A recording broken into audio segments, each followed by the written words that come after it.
Welcome to another edition of the Here We Go podcast. I am Trent King, and today I'm going to be talking about the players that stood out from this preseason. I'm going to start with two obvious ones. The first is Nick Herbig. Nick Herbig has been an absolute star in the making. He makes every play. I really think that something I've noticed that they're doing more of, and I think it's going to make its way into the regular season, is they're moving him around, not just keeping him on the edges. I've seen him line up in the middle a couple times. The last time when he got I think he just got the pressure. He didn't get the sack on this particular occasion, but he was pressuring Hendon Hooker straight up the middle. He didn't start in the middle of the field, which is something that I found interesting. He actually worked his way down into the middle of the field with a late shift as a pre-snap shift from the entire defensive line and rotated him over into the middle of the field. And then he came on that blitz straight up the middle. I think this team's going to find ways to get him on the field. I think he's going to be more than just a rotational piece. He's a guy who is very intriguing as a player, as a prospect. He's a young guy going into his second year. You can tell that he just looks primed to have a breakout year this year. And I'll be honest, I think they have to manufacture ways to get him on the field. There's a lot of talent. There's going to be a lot of guys trying to get playing time on this front seven, but he's got to be one of those guys that gets that time. We saw that he's made plays as a rookie in very limited reps. And I don't care if he's going against first-team guys, second-team guys, third-team guys in this preseason. It didn't matter. He made plays on from every aspect of the field, honestly. I mean, he drops into coverage, jams a receiver, shuts his route down, comes off that same receiver, grabs the guy on the check down, and completely shuts that play down for a 3-yard gain. And something that looked like it could have been a little more than that, maybe 5 to 7 yards. But he did a great job of coming off his guy and just picking up that last guy in the check down slot and stopping that for a 3-yard gain. Now, if Herbig plays coverage, even at a decent level, it allows you to do more things with Nick Herbig. And I think we talked a lot about Peyton Wilson being on the field a lot in passing down situations. But I think they're going to look to run a little bit of a TJ Watt, Alex Highsmith, and Nick Herbig package. They may save it for certain situations. I don't know that this is going to be an every third and long type of thing. But man, that guy just looks like somebody you need to get on the field as much as possible. He's been absolutely fantastic. I asked a question with Colin about if Nick Herbig shows he can stop the run, does it make Alex Highsmith a little expendable?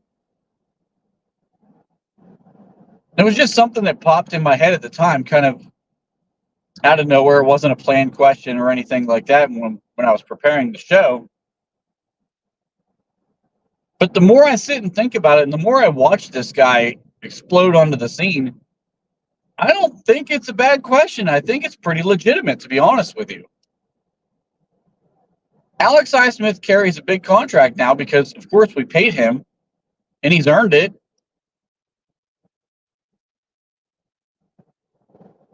But let's say he has a year similar to what he had last year, where he plays pretty well. He doesn't do anything spectacular. But maybe he has 10 to 12 sacks. And Nick Herbig, in limited role, has 8 sacks. And the way he's playing, I'm not sure that's out of the question. I know from a backup, that's a damn good year.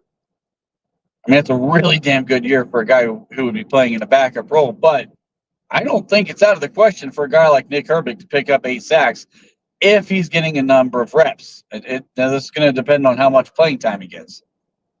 But what if he picks up 8 and shows throughout the year that as he's filling in for these two guys, he can stop the run and he doesn't get swallowed up by big tackles? I think that question is going to come further and further into the light for a lot of people. Because if you can save a lot of money, you might be able to trade Alex Highsmith for a first-round draft pick. And that's going to give us a lot of flexibility to say either we're going to move up in the draft to go get a quarterback, or we're going to be able to fill 2 significant spots on this team in the next draft. Maybe wide receiver and defensive line.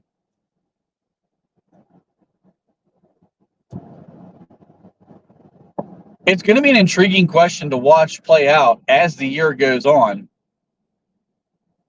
And it has nothing to do with Alex Highsmith and everything to do with Nick Herbig. He just looks like a guy who's primed to be a star. And you can tell he soaks in everything that Alex and TJ teaches him. He puts it into practice, and then he puts it on tape. He's going to be a phenomenal player. I was high on him when they drafted him. As an Ohio State fan, I watch a lot of Big Ten football. He's a guy who stood out. He continues to just get better every rep he takes. It's going to be fun to watch him, and I really hope they put this 3 outside linebacker package together, and I hope we see it for, 3 to 5 snaps. I mean, it's not like it's something that you need to utilize 20 times a game or anything outrageous. But I think 3 to 5 snaps a game in high-pressure situations when you need to get a stop on defense. Because as an offensive coordinator, if you've got TJ, Alex, Herbig, whoever the other linebacker is, doesn't really matter if it's Peyton Wilson or Patrick Queen, they can both blitz effectively. Then you got Cam Hayward, Keanu Benton, who's going to be the next guy I'm going to talk about, all putting pressure on the quarter. Oh, man. As an offensive coordinator, these guys are going to give these coordinators nightmares. I mean, we're going to have a very, very good pass rush. This is going to be a year I think we lead the league in sacks. Again, I think we get back to where we lead the league in sacks like we've done in years past. There's no reason not to at this point. There's just too many guys who can run and can. I mean, Herbig takes off, he's shot out of a cannon. Peyton Wilson, if you see that guy take off, when he makes a decision and he goes, his speed is incredible. And of course, Patrick Queen has fantastic speed and was a good blitzer in Baltimore. He'll be a good blitzer again here in Pittsburgh. So for everybody worried about the back end of the defense, you want to know why Mike Tomlin's not worried like everyone else is? He knows what he's got up front in this front 7. He knows this pass rush is going to be absolutely lethal and downright frightening to a lot of teams.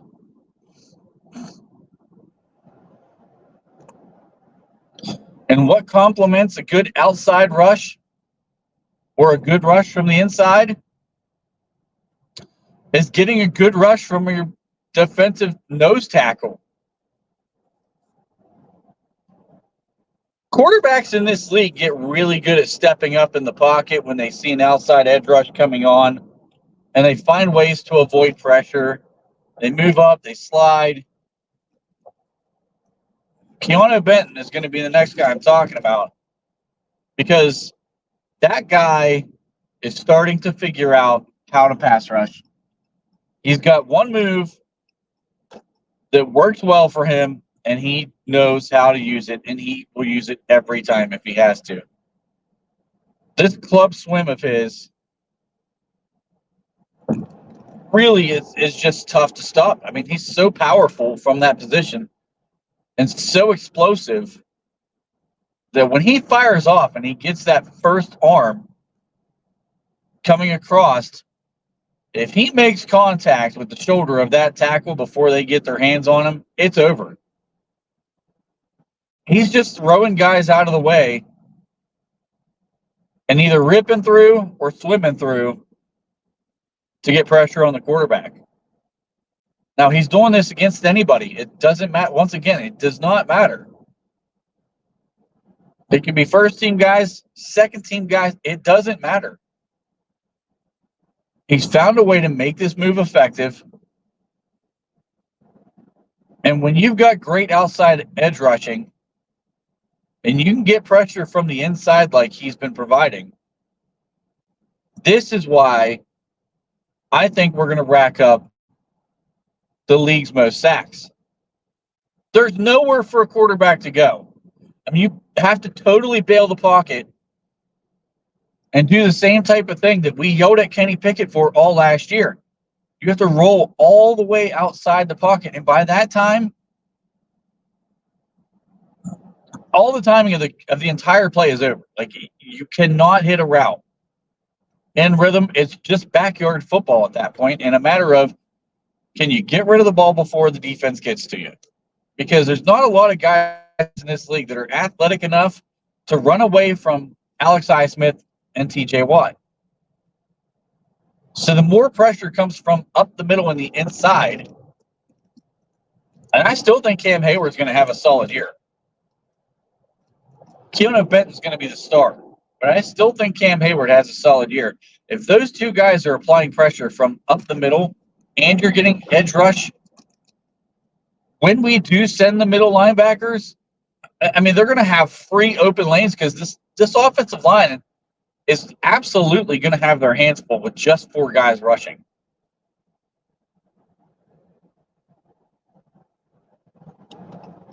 And I'm not sure what you do to stop it other than max protections.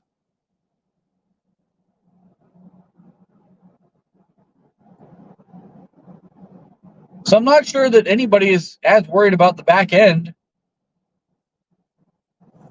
because if these guys are applying this much pressure and people are worried about the slot, understandably so. Safeties haven't necessarily looked great. But just keep in mind, we've not seen TJ and Alex. We've not seen Minka really. We've not seen Cam Hayward at all. You're not seeing your number one defense on the field.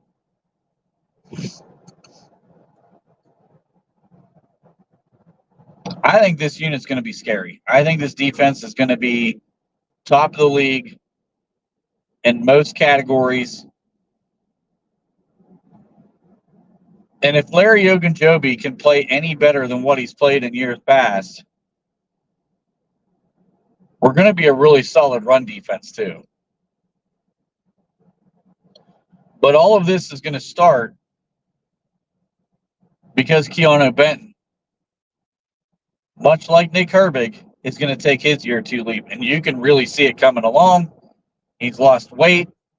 He's gotten more endurance built up so he can play it and be on the field more. This dude, if he looks like he's going to be an all-pro type of player, or at least in the conversation. I think Keanu Benton's going to be a phenomenal player overall throughout a career, but you can really see that this year he's going to take that leap forward. And I think you start to see him finishing some of these sacks when he was close last year. I don't think he's close this year. I think he's going to finish some. I don't know how many he's going to get, but you can definitely see it coming. He was a huge addition to this room. He's going to be a key part in the run game and a key part in the pass rush. Because I think defensive coordinators are going to focus on him primarily along that defensive front. I think it's his show now. As much as Cam Hayward's going to be the face, Keanu Benton's going to be the guy everybody's game planning around among the three. So you have to love what you've seen so far out of Nick Herbig. You have to love what you see so far out of Keanu Benton. And then staying on the defensive side of the ball, I think Corey Trice has looked really good too. I think Corey Trice not only has solidified the primary backup cornerback role,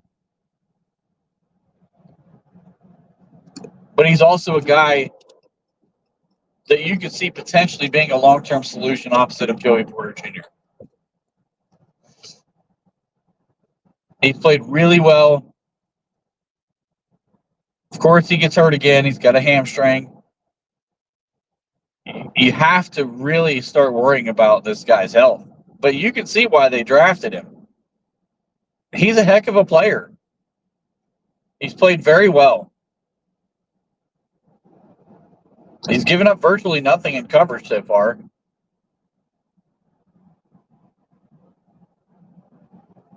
Now, I'm not going to go as far as what some people are saying. We're saying he's going to start this year because I don't think Dante Jackson's given that up. I think there's a lot of people that are down on Dante Jackson. I think he's been a solid player so far throughout camp. And we really haven't seen him a lot during the preseason, but he's had a really good camp, and he's been battling with George Pickens.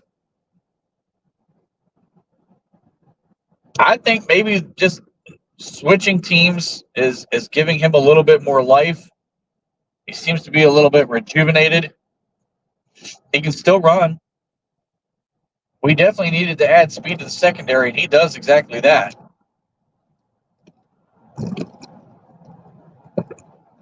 But Corey Trice is going to be the guy that if something happens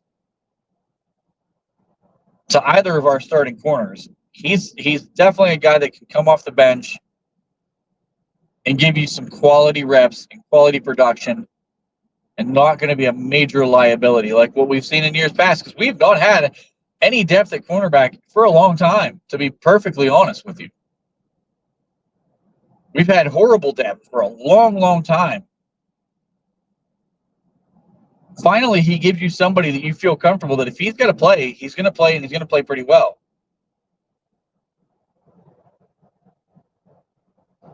So he was a guy that impressed me. DeMarvin Leal moving inside and out.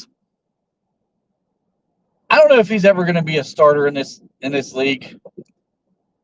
There's a lot of people higher on him than I am right now.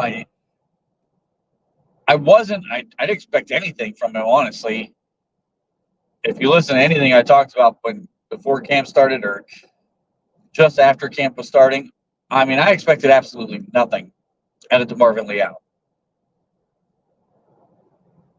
But if he continues the trajectory he's on, he might actually be a decent backup in this league. He's been moving outside the edge because we've had this fourth edge spot that's a little bit unsettled. He does provide a bigger body to that edge spot if he's able to be effective out there. I worry about a guy that's primarily an inside guy moving out. I wonder about how athletic you could be out in space like what the edge guys are asked to do here in Pittsburgh. But he does provide a nice bigger body for run support.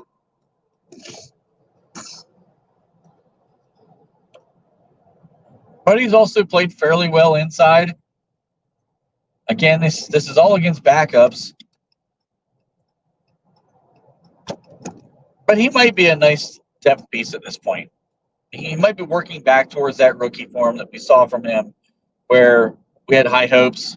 I don't have high hopes for him, but I think he might be a decent backup this year.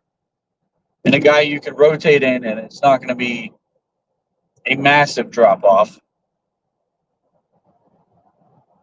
But he's had a nice camp. He's had a nice preseason. He's done all the right things. So we'll see once he gets in the games in the regular season if he continues that, or if this is really just all kind of being covered up by the fact that he was playing against backups primarily. So, guy you got to like from what he's done so far. And as a player, I mean, you can't choose whether or not the coaching staff puts you in against the ones or the twos. But what you show against those ones or twos can go a long way to seeing where you're solidified on this roster. And right now, I think he's a guy who is pushing to be a first guy off the bench to give a breather to either Lario or Cam Hayward. I'm not sure you've seen enough. Now, I mean, he doesn't have high competition. Isaiah Loudermilk hasn't been horrendous, but he's not been good. He's kind of just been okay. Dean Lowry, haven't really seen much out of him. I mean, he's not been good. Not even sure if he's been okay. Of course, he's not played a lot, so maybe this is kind of working his way into a new system with a new team. He's a veteran. It's probably safe to say his best years are behind him. But right now, it looks like DeMarvin Leal could be the primary backup to both Cameron Hayward and Lario. I don't know. He's had a good camp. I mean, you can't argue what he's done in camp in the preseason so far. He warrants being that primary backup right now. So those are kind of the guys on the defensive side of the ball. On the offensive side of the ball, I mean, Zach Frazier looks the part, walks the part, talks the part. He's everything that I expected when we drafted him. He seems to be playing better and better the more reps he gets. Again, he played the backups last year, but he was shoving, last game. But he was shoving those backups around. He was doing exactly what you would expect a starting center to do against backup players. He was bullying them. That's what you expect. So he did that. I'm completely comfortable right now with Zach Frazier starting all season. Outside of Zach Frazier, Cordero Patterson definitely looks like the hamstring was the part that was really hindering him.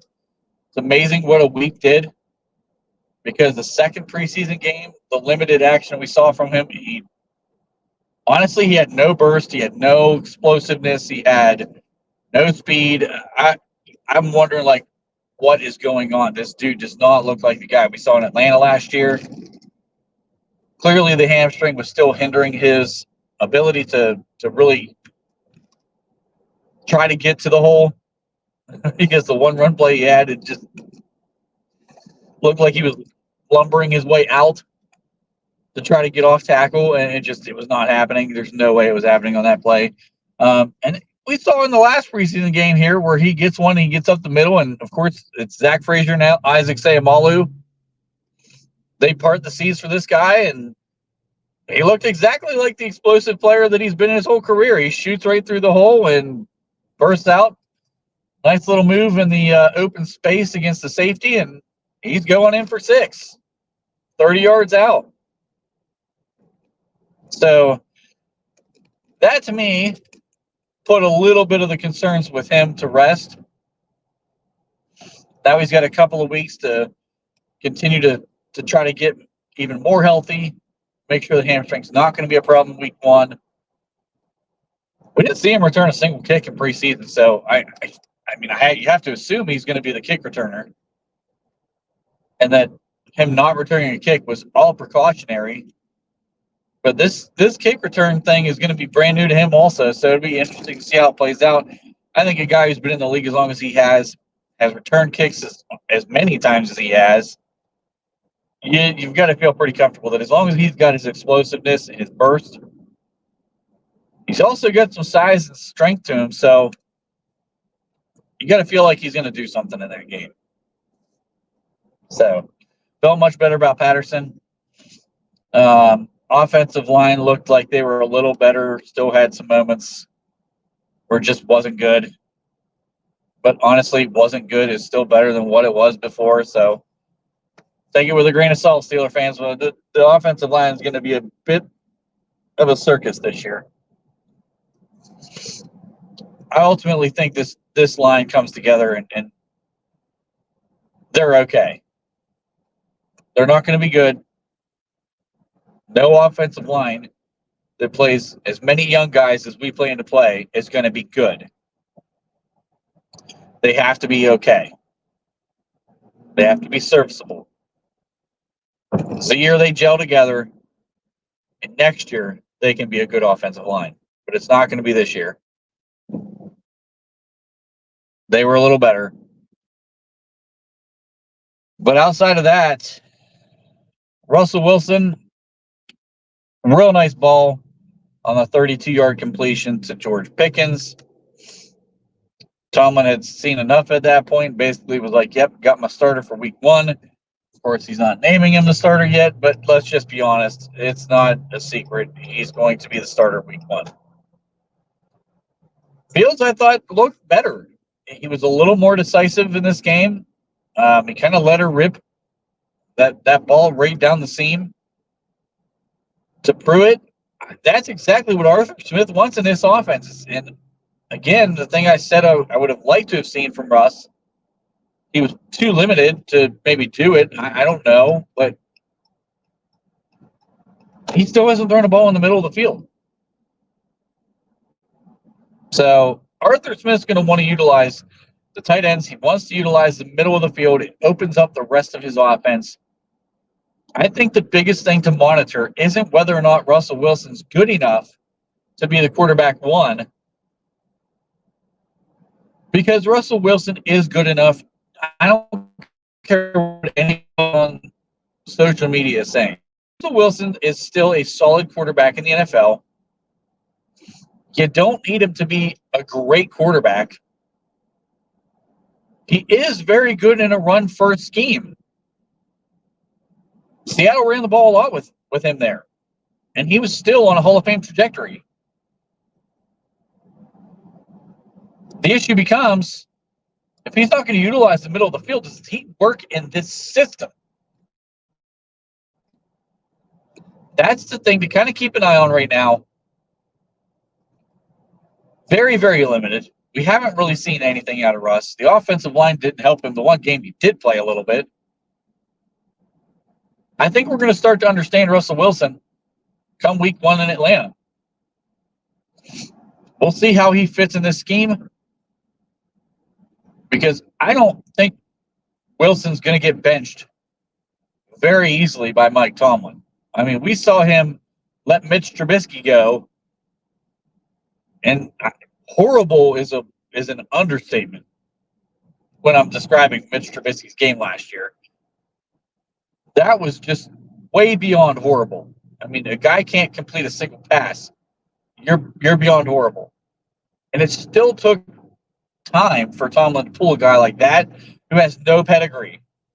Imagine the leash he's about to give Russell Wilson, who has a ton of pedigree. It's still going to be something to monitor, because if he does not fit this system and the team starts struggling offensively,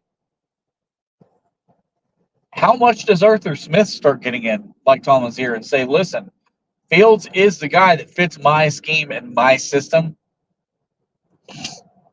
Give him a chance to get on the field. I don't think that happens early. But if Russell Wilson just completely ignores the game plan and uses nothing but the outside sidelines, this thing's going to get quite interesting, to be honest with you. I still think the offense, it's going to run through the running game. It's going to be effective. But again, if Russ can't throw to the middle of the field, Defenses are going to have to make a choice. Like, do you want to play 2 high safeties so that you can cover the boundaries and take away what Russell Wilson does best? Or do you want to add the extra guy to the box to stop the running game? That's going to be the chess match that determines whether or not Russell Wilson can be effective or if he gets benched this year. That's my opinion. How defenses react, because I think defenses might consider, despite the fact we're going to be a run-first team, might consider running a cover 2 and taking away what Russell Wilson does well and forcing him to throw into the middle of the field where he's not comfortable and just living with the yards per carry. In a passing league, teams might be more comfortable just forcing us to flame out on a drive, let them go score on offense if they can get a quick strike, and then start taking away the things Russell Wilson does well. That's where I think the chess match is going to be against our team. But again, he looked really good in the last preseason game for the very limited amount of snaps he took. We'll see what happens. Colin and I will be doing a full recap of what we saw in the game. And then later on, we're going to be breaking down a 53-man roster, what we're expecting. Cuts are already starting to be made. We're going to have to do that really soon. So, as always, I hope you enjoy the content. Like, share, subscribe. Give me your thoughts. Give me your feedbacks. Did you have anybody that I missed that you thought played really well? Do you disagree with some of the guys I've mentioned? Be real fun to see, real fun to talk about. Got a couple weeks off before we get to Atlanta. So let's start talking about what we expect from this team.